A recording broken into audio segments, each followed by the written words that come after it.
लगई है अबिरिया रे, जल्दी लगई है अबिरिया रे, थोड़ा रे आइबो तोर भिरिया रे, जल्दी लगई है अबिरिया रे।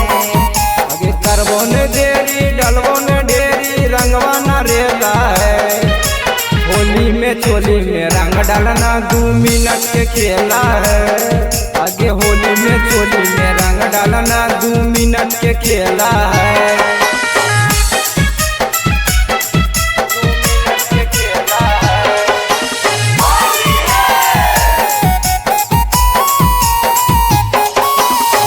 होलिया में डरा मी तो कैसे होली खेला गे, छोटे हाउ पिचकारिया आराम से तू ले गे।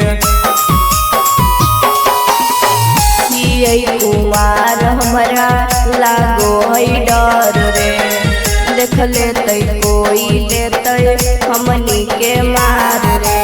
करबो ने लेट दुनू इंडिकेट खाली रंगेला है।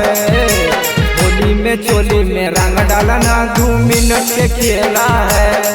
आगे होली में चोली में रंग डालना 2 मिनट के खेला है।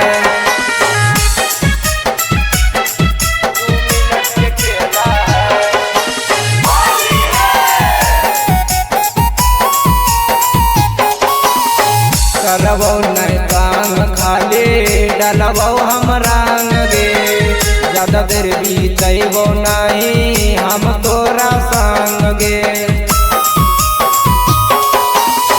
करिहो नहीं लाल हमर दोनों तू गाल रे, नहीं तो हो जइतो सुने होली अम्बावाल रे। आगे राकेश राइटर के निडर काफी अकेला है।